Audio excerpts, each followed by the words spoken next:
As the Philippine economy grapples with growth, domestic tourism has been touted as a way to cushion the blow. And here to talk to us about how we can not only develop this, but also make it sustainable, we have with us in studio Bryan McClelland. He is the founder of Bambike. Welcome, Bryan. So happy to see you. Thank It's you been so a while, much. huh? Yeah, it's great to be on the show. Thank you. Listen, I've been such a fan of your business. I've actually done the tour in Intramuros. And, looking back, it's like, wow, you've been here 16 years. It's going strong. And you've had all these expansion plans in the offing as well. Give us an update. Yeah, so it's wild to think back that we've started building the first bamboo bike in Tarlac 16 years ago. Wow. In Intramuros, we've been there now going on 11 plus years.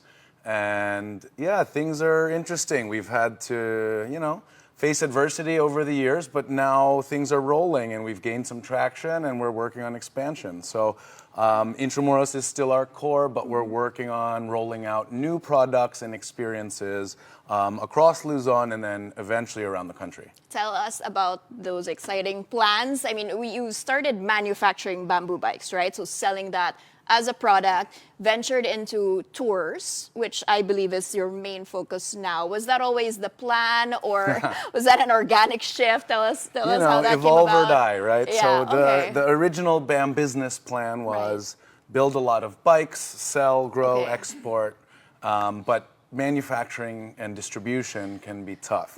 So we found that the pivot we did back in 2014 to enter the tourism market was a game changer for us. Yeah. Because it allowed us to turn Bambike from a physical product into a service and to get a broader reach in the market and to serve more clients, to get more butts in bikes, And for us, the local market has been quite interesting. We do hundreds of bike rentals a day, mostly to students and some international guests, on top of our guided bike tour experiences. But we've diversified a little bit and we're doing walking and culinary tours. And we're venturing into Luneta Park. And then soon to be Batangas by Holy Week. Oh, wow. So from manufacturing, you're really into tourism now. This is your sector, tourism. Yeah. Tell us about the Batangas plans and why you chose that specifically. I mean, you were doing heritage tours and now you're doing coastal. Well, so ecotourism, we want to put the ecotourism ecology into ecotourism. Yeah. So, of course, we consider our heritage bike tours ecotourism because we're using an eco-friendly product. We're not burning gas. We're getting around efficiently. But Batangas will be a slightly different shift. We have gone coastal, and I made this shift down during the pandemic when I moved to Batangas. And we've been trying to work on a marine protected area, and I've been managing a bamboo plantation and a bamboo nursery. Wow. So we're combining these different things with experiences that will teach people about where bamboo comes from, how it's grown, harvested, treated, and manufactured, as well as how are we conserving our corals, our mangroves, our seagrasses. So we built a giant bamboo pawikan, which now serves as a sunset cocktail spot as well as a daytime expansion floating galore. classroom. So yeah, we've branched out and are doing a number of different things. So we want to go from ridge to reef and from bundok to the bambukid to the beach. But you really want to stick to the bamboo thing and you're still producing it with local artisans and that's still their main source of income, is that right? You're not going to be expanding into, other types of bikes or other types of transport. So locally sourced bamboo made with local labor has always been our focus and thrust. So it seems like I'm doing a bunch of crazy things and I am a self-proclaimed bambooang. But there is everything is related because it's all part of the bamboo high, and the sustainable livelihood really is at the core of what we're doing. So making sure we're vertically integrated, we are taking care of the bamboo farmers, all the way through to the manufacturing, and then ultimately to our tour guides and then our guests. And where do you get your tour guides, by the way? Just curious. So we have an interesting pipeline for tour guides. We have an internship program, and we usually get tourism students as well as historians.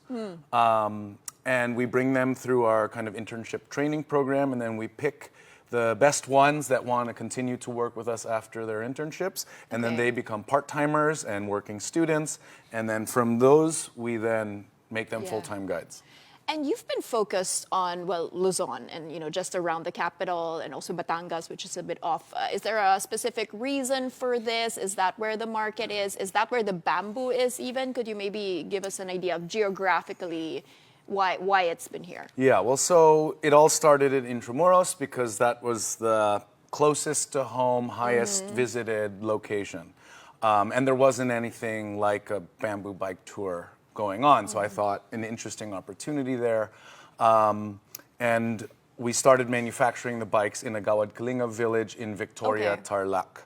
So we had these kind of connections there, and we're in Batangas now because my family's been down there since the 1950s. And I feel kind of a legacy connection and I want to invest in helping preserve the ecosystem and building up the livelihood opportunities for those communities. And then the bamboo question. Are you looking into other places? Absolutely. I mean, like outside the metro, not outside of the Luzon even. Yes. So our focus in the last 2 years has really been go deep with Intramuros and start to build a company-owned operation in Batangas.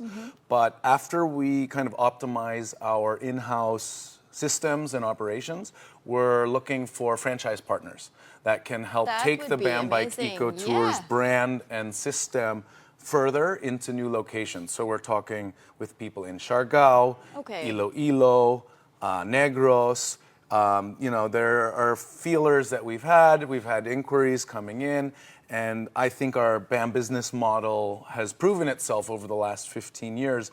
And despite, slow growth in the country, we've been able to grow consistently over the years, and we want to keep that momentum going and offer these opportunities to other entrepreneurs and business people that want to join forces, because we don't ever want to do this alone. It's always been community-based, and we want to bring as many people up along with us. So our real ethos in the company is people, planet, progress. And that progress is profitability with a purpose, and it's really bringing up the communities with us. It's such a great social enterprise. Have you considered getting funding, I don't know, from impact investment funds to scale your business? So over the years, we've looked into different grants and some kind of loan programs. We've been toying around with the idea of possibly taking on some VC capital. But I have been apprehensive because I don't want that to change your ethos. Our ethos. Though I do imagine once we start to scale, so one of our bike models there, we call the Bambello. It's a bolt-together construction using engineered laminated bamboo and a metal frame. That is our attempt to create a scalable product, because our handmade product that uses abaca for the joints is a lot more labor intensive and very hard to scale. So the new approach is us kind of dabbling into what if we wanted to really export Filipinnovation and become a global bike maker. So we would be interested in entertaining patient capital. Even for the tourism side, no? Because well, on that, we want to not take maybe VC money, but look at franchise partnerships. I think that is a way for us to have a good balance where we control the mother brand, we can share the growth and the costs for growth, but we're open to ideas. If you have a lot of capital or access, or any of you out there you've got viewers here, are interested in a BAM business partnership, we're always open for discussion. Listen, this is the tourism industry, and as of late, it's been in the news for being very expensive. You mentioned Siargao, the flights were finally just cut. There have been talks that going to other places in Asia is cheaper than just visiting our own country. What is going on? Have you seen some improvements there? What's the bottleneck? What would be your main ask for our sector to thrive? Yeah, it is interesting. The industry has been challenged by a number of factors.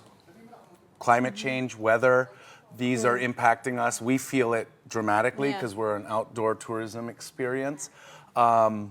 Infrastructure challenges, and then, what's happening with politics. These all play a big factor in, what our customers ultimately experience. And I think, the tourism industry by nature already has a lot of pesos bleeding out because of online travel agencies. They're usually internationally owned. So you're already losing. You're losing 20% off the top. So that's where I think there are opportunities to stay local. But I think, the balance has to be, how do we provide the best experiences for our guests? And maybe not worry as much about high volume tourism. Because I think sustainable tourism really can generate more pesos per person if we focus on a more complete experience and make sure we're directing more of that revenue to the communities and to the operators that are here locally. I think, we've got to just keep going, and we're always testing new things out.